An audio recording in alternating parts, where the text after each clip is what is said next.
There are objects that are dangerous because of what they do, and there are objects that are dangerous because of what they invite. Annabelle belongs to the second category. The warning signs surrounding her were never dramatic, never immediate, and never framed as urgency. Instead, they existed quietly, embedded in procedure, repetition, and restraint.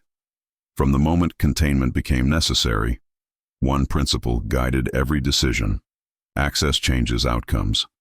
This is the context in which the phrase, "never meant to be opened," must be understood. It does not refer to curiosity alone, nor to superstition.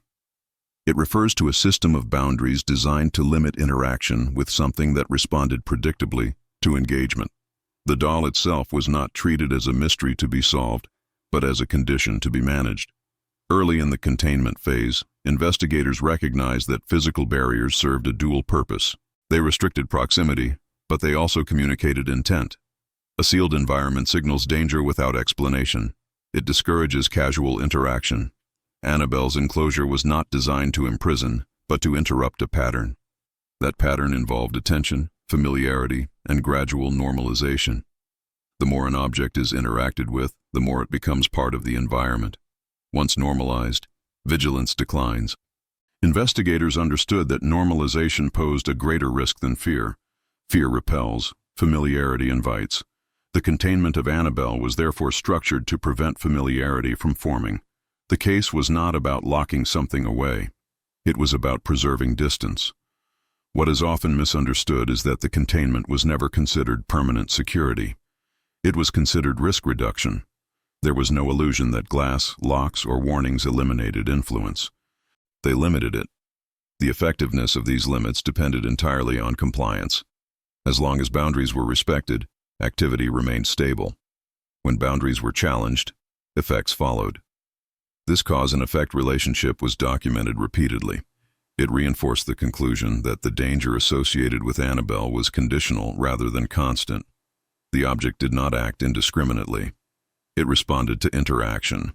Opening the case, touching the enclosure, or dismissing the warnings, all constituted forms of engagement. Engagement altered conditions. One of the earliest incidents to reinforce this understanding involved individuals who treated the containment as symbolic rather than functional. Mockery, dismissal, and intentional provocation were followed by consequences that, while not immediately catastrophic, were consistent with previous patterns. Accidents occurred shortly after exposure. Emotional instability followed prolonged engagement. These outcomes were not dramatic enough to attract public attention, yet frequent enough to confirm correlation. Investigators did not interpret these events as punishment. They interpreted them as feedback. The system responded to inputs. Boundary violation produced instability. Boundary maintenance produced equilibrium. This mechanistic understanding removed mysticism from the equation and replaced it with responsibility. The phrase "never meant to be opened" also reflects an understanding of uncertainty. Opening implies intent to observe, test, or challenge. Each of these actions introduces variables. Variables increase unpredictability. In cases where behavior already demonstrates adaptability, unpredictability is a liability. Investigators avoided actions that would force the phenomenon to respond. Forcing response risks escalation. Escalation risks loss of control. Control, even limited, was preferable to confrontation. This logic shaped every protocol surrounding the doll. The absence of experimentation was not due to fear, but to calculation. Knowledge gained through provocation came at an unacceptable cost. Over time, this approach produced a paradox. The longer Annabelle remained contained without incident, the easier it became to question the necessity of containment. Stability bred doubt. Doubt invited reconsideration. Reconsideration tempted engagement. Investigators were aware of this psychological cycle and documented it carefully. The greatest risk to containment was not aggression from the object, but complacency among those responsible for managing it. Procedures were designed to counter this tendency. Warnings were reiterated. Interaction was minimized. Routine was structured to reinforce caution. These measures acknowledged a critical reality. Human behavior was the most unpredictable variable in the system. The idea that the doll was never meant to be opened does not imply a hidden secret waiting to be revealed. It implies that revelation itself was the risk. Curiosity assumes that understanding leads to safety. The Annabelle case suggested the opposite. Understanding increased awareness, but awareness increased engagement. Engagement sustained influence. This feedback loop undermined the assumption that investigation necessarily leads to resolution. In this case, investigation carried consequences that outweighed its benefits. The most effective strategy was not deeper access, but disciplined restraint. This principle stands in direct contrast to fictional portrayals, where opening forbidden objects leads to dramatic consequences that resolve through confrontation. In reality, opening did not produce immediate catastrophe. It produced subtle destabilization. The danger lay in accumulation rather than explosion. Each interaction added weight. Each dismissal eroded boundaries. Over time, the system drifted toward instability. Investigators recognized that preventing this drift required constant reinforcement of limits.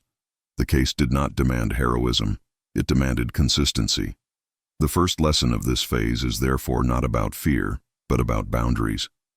Annabelle was not contained because she was aggressive. She was contained because interaction altered conditions in predictable ways. Opening the case was never about curiosity alone. It was about changing a system that had been calibrated for stability. The warning was simple, but precise. Do not interfere with what has been deliberately constrained, not because something terrible will happen immediately, but because something manageable could become unmanageable over time. This is where the story of Annabelle takes a different shape. The focus shifts away from origin and inspiration toward consequence. The case becomes less about what the object is and more about what happens when boundaries are tested. Understanding this distinction is essential. The danger was not sealed inside the case. It existed in the interaction between object and observer. To open the case was to accept responsibility for altering that relationship. And responsibility, once assumed, could not be undone. What followed containment was not silence, but negotiation. Not a dialogue in words, but a continuous adjustment between human behavior and a presence that responded to structure. Once the rules surrounding Annabelle were established, investigators observed something unexpected. Stability emerged not from force, but from predictability. When procedures were followed precisely, limited exposure, no provocation, no casual discussion, the environment remained calm. This calm was not comforting. It was conditional. It depended entirely on discipline. The moment discipline weakened, subtle disruptions returned. This pattern reframed the case entirely. The object did not exist in isolation. It existed within a system, and systems respond to inputs. One of the most important observations during this phase concerned thresholds. There appeared to be a measurable difference between passive proximity and active engagement. Simply being near the containment area produced minimal effect. Lingering produced more. Touching the enclosure, speaking dismissively, or treating the warnings as symbolic rather than functional correlated with increased disturbance. These disturbances were rarely immediate. Delay was a defining feature. Effects manifested hours or days later, creating plausible deniability. This delay made correlation difficult to prove, but repetition made it impossible to ignore. Investigators understood that delayed response protected the system from scrutiny. Immediate consequences would invite decisive action. Delayed consequences invited doubt. This delay also altered how responsibility was perceived. When effects were not immediate, individuals were more likely to dismiss connection. Accidents were attributed to chance. Emotional instability was attributed to stress. This ambiguity served the persistence of the phenomenon. It allowed engagement to continue under the assumption of safety. Investigators recognized this as a structural advantage. The system did not punish curiosity outright. It allowed it to grow. By the time consequences appeared, the chain of causation was obscured. This design reduced accountability and sustained interaction. As documentation expanded, another critical insight emerged. The case was not driven by escalation, but by tolerance. As long as effects remained within socially acceptable limits, minor accidents, emotional strain, unexplained discomfort, the situation remained manageable. There was no tipping point that forced dramatic intervention. This absence of crisis prolonged the case indefinitely. Investigators noted that systems capable of remaining below intervention thresholds are among the most difficult to resolve. They do not demand action. They invite complacency. The Annabelle case demonstrated this principle with unsettling clarity. Containment protocols were therefore designed not only to restrict access, but to counter human tendencies. Routine was structured to prevent familiarity. Warnings were repeated to prevent normalization. Documentation was kept formal to avoid narrative drift.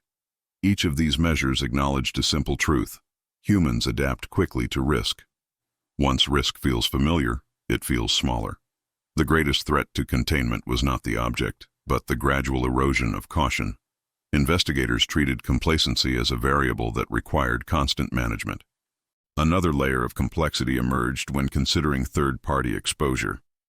Visitors who encountered the containment area without full context were more likely to underestimate risk. Without understanding the accumulated documentation, warnings could appear excessive. This mismatch between perception and reality created vulnerability. Investigators responded by limiting access further and standardizing communication. Explanations were kept minimal. Details were withheld. This was not secrecy for its own sake. It was a deliberate attempt to reduce fixation. The less attention the object received, the more stable conditions remained. This strategy, however, introduced an ethical tension. Withholding information conflicted with transparency, yet transparency risked amplification. Investigators had to balance responsibility to inform against responsibility to contain. In this balance, containment took precedence. The case demonstrated that not all information is neutral. Some knowledge alters behavior in ways that increase risk. In this context, ignorance was not negligence. It was protection. This conclusion challenged conventional assumptions about investigation and disclosure. It suggested that understanding must sometimes be limited to preserve safety. The phrase "never meant to be opened" thus acquired a deeper meaning. It did not imply forbidden knowledge in the dramatic sense. It implied a boundary between observation and interference. Opening the case would not reveal a hidden truth. It would alter conditions. Altered conditions would produce new variables. New variables would increase unpredictability. Unpredictability was the one outcome investigators consistently avoided. The entire containment strategy was built around reducing unknowns, not increasing them. This approach contrasts sharply with fictional narratives, where opening forbidden objects accelerates the story toward resolution. In reality, opening would have extended the story indefinitely. It would have created new patterns to manage, new consequences to document, and new risks to mitigate. Investigators were not afraid of what opening might reveal. They were wary of what opening would change. Change, in a system already demonstrating adaptability, was unacceptable. As years passed under this framework, the case entered a prolonged state of controlled dormancy. Effects did not vanish, but they remained predictable. Predictability allowed planning. Planning allowed containment. This equilibrium reinforced the belief that boundaries were effective when respected. It also reinforced the danger of testing them. The case did not end. It stabilized. Stability became the objective, not resolution. The second phase of this story emphasizes a counterintuitive lesson. Restraint can be more powerful than action. In the Annabelle case, every avoided interaction was a success. Every uneventful day was evidence that limits were functioning. The absence of drama was not failure. It was confirmation. This mindset is difficult to communicate because it lacks spectacle. Yet it is central to understanding why the doll was never meant to be opened. Opening was not curiosity fulfilled. It was discipline abandoned. As the years passed under sustained containment, the Annabelle case revealed something more unsettling than escalation: normalization. What began as a carefully managed anomaly slowly became part of routine. This was not because the risk had disappeared, but because the procedures designed to manage it were working. And when systems work consistently, humans adapt to them. Investigators understood this adaptation as both necessary and dangerous. Necessary, because constant alarm is unsustainable. Dangerous, because familiarity dulls caution. The greatest threat at this stage was no longer the object itself, but the gradual human tendency to treat stability as safety. This phase forced a shift in how risk was defined. Traditional models assume danger increases until it forces resolution. Annabelle did the opposite. The absence of escalation allowed the case to persist indefinitely. Investigators noted that nothing compelled decisive action. There were no dramatic incidents demanding immediate intervention. Instead, there was continuity. This continuity created a psychological illusion. If nothing terrible happens, nothing terrible will happen.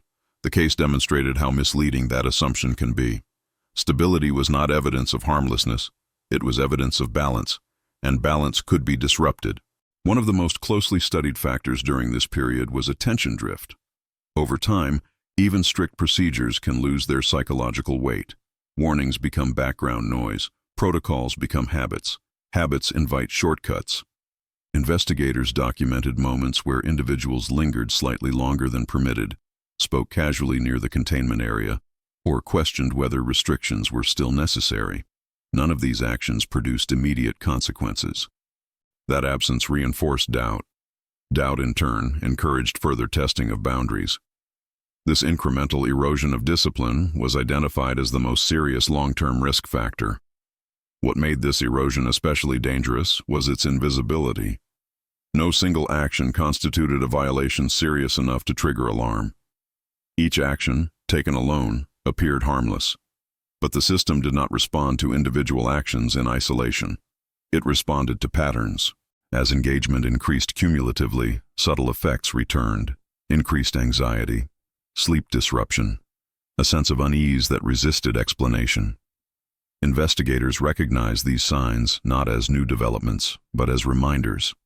The system was responsive. It had not been neutralized. It had been managed. This realization led to renewed emphasis on procedural reinforcement. Rules were not merely restated, they were contextualized. Investigators reminded each other why boundaries existed, not just that they existed. This distinction mattered. Rules without understanding invite challenge. Rules with rationale invite compliance. The Annabelle case required constant intellectual engagement to prevent emotional disengagement. Vigilance was not maintained through fear, but through comprehension. Those who understood the logic behind containment were more likely to respect it consistently. Another critical insight during this phase concerned indirect exposure. Even individuals who never approached the doll physically reported effects after prolonged involvement with the case through documentation, discussion, or repeated review. This reinforced earlier conclusions that proximity was not purely spatial.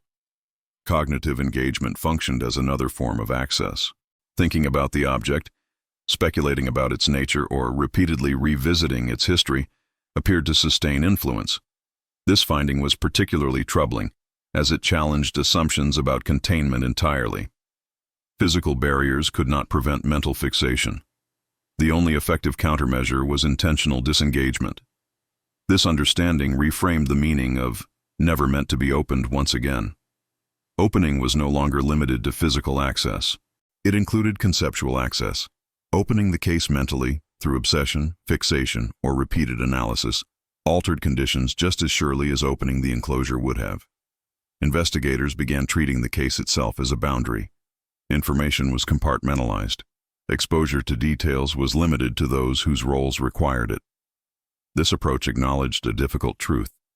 Knowledge itself can function as a vector. The implications of this realization extended beyond Annabelle. Investigators began applying similar principles to other cases with comparable profiles. Emphasis shifted away from confrontation and toward disengagement. Cases were evaluated not only on reported phenomena, but on how much attention they attracted and sustained. Annabelle became a reference point for understanding how subtle systems of influence operate over time. The case was no longer exceptional because of what it contained, but because of what it revealed about interaction itself. What unsettled investigators most was the realization that the system required no active maintenance from the presence. It did not need to provoke.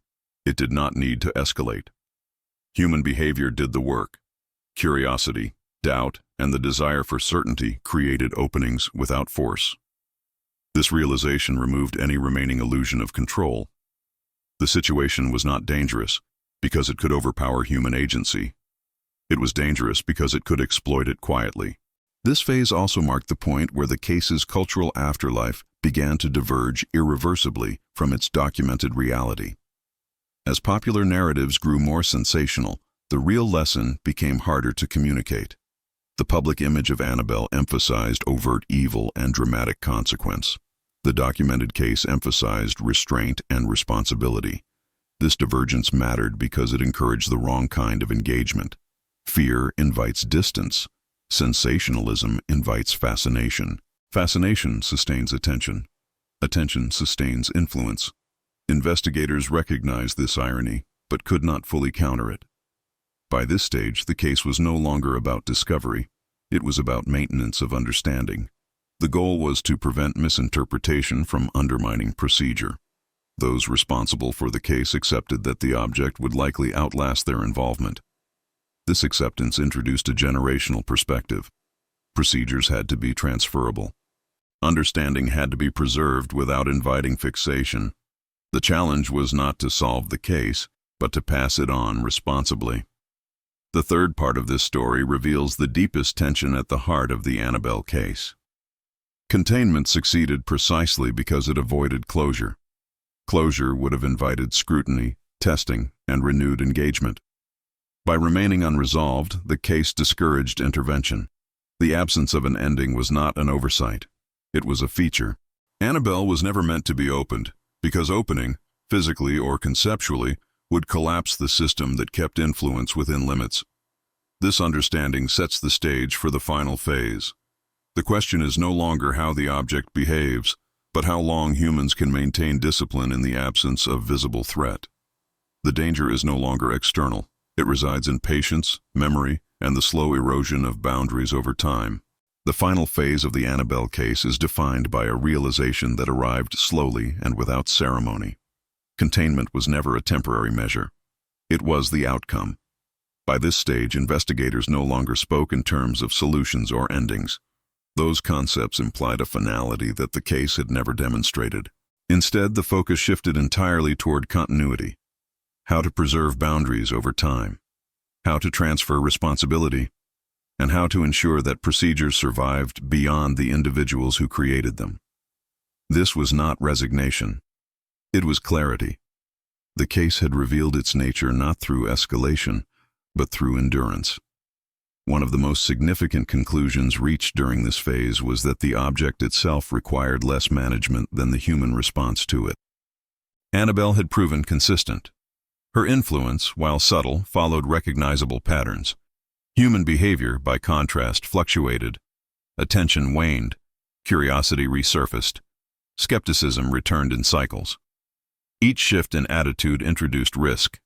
Investigators came to understand that the long-term danger did not lie in what the object might suddenly do, but in what people might gradually stop doing. Procedures only work when they are respected. Respect erodes when threat feels abstract. Over time, abstraction invites testing. This understanding led to a redefinition of responsibility. Managing the case was no longer about guarding an object. It was about guarding standards. Documentation emphasized rationale as much as rule. New individuals were briefed not only on what to do, but why it mattered. The goal was to prevent protocol from becoming ritual without meaning. Ritual can persist without understanding. Understanding sustains vigilance. The Annabelle case demonstrated that vigilance, not fear, was the true safeguard. Fear fades. Vigilance requires reinforcement. Another critical development during this phase was the acknowledgement of legacy. Investigators recognized that they were not the final custodians of the case. Time would eventually remove them from direct involvement. What remained had to be transferable without becoming sensational. This presented a paradox. Explaining too little risked misunderstanding. Explaining too much risked fixation. The solution was deliberate restraint. Information was preserved in controlled formats. Language remained clinical. Emotional framing was avoided. This approach sought to preserve function over narrative. The case did not need to be remembered vividly. It needed to be remembered accurately. The phrase, "never meant to be opened," reached its fullest meaning here. It no longer referred solely to physical access or procedural violation. It referred to a broader principle. Some systems lose stability when subjected to curiosity-driven interference. Opening implies intent to alter, examine, or challenge. In the Annabelle case, alteration introduced unpredictability. Unpredictability increased risk. The safest state was one of limited engagement, maintained consistently across time. This principle contradicts cultural assumptions that knowledge and access are inherently beneficial. The case suggested that restraint can be a form of protection. As public fascination with Annabelle continued to grow through films and media, the gap between perception and reality widened. Popular narratives framed the doll as an active antagonist, something to be confronted and overcome. The documented case offered a different picture. There was no antagonist in the conventional sense. There was a set of conditions that produced influence when interacted with in specific ways. This distinction is subtle, but profound. It shifts the focus from defeating an external force to managing internal behavior. The danger was not imposed. It was facilitated. Investigators noted an ironic consequence of sensationalization. The more dramatic the public image became, the less accurately it reflected the real source of risk. Overt fear discouraged interaction. Sensational curiosity encouraged it. Those who sought thrills were more likely to fixate, discuss, and revisit the object conceptually. This sustained attention mirrored the very patterns containment was designed to prevent. The case thus entered a strange cultural feedback loop. Public fear reduced risk for some, while public fascination increased risk for others. This dynamic could not be fully controlled, only mitigated. In its final assessment, the Annabelle case stands as an example of a phenomenon that did not require action to remain relevant. It required only time and intermittent engagement. The absence of escalation was not evidence of safety. It was evidence of balance. Balance maintained through discipline. Discipline maintained through understanding. Understanding maintained through restraint. This chain formed the true containment system. Remove any link and stability weakened. The story does not end with destruction, exorcism, or triumph. It ends with continuity. Annabelle remains contained not because she was defeated, but because the conditions that allow influence have been deliberately limited. This outcome is unsatisfying by narrative standards, but realistic by investigative ones. Some cases do not conclude.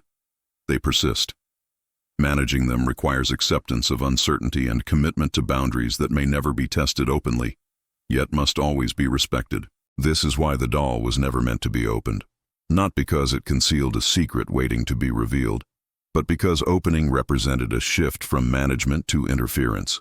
Interference altered a system that, while imperfect, remained stable. The true lesson of the case is not about fear of the unknown. It is about respect for limits that exist for reasons not immediately visible. The danger was never locked inside the case. It existed in the possibility of forgetting why the case was closed in the first place.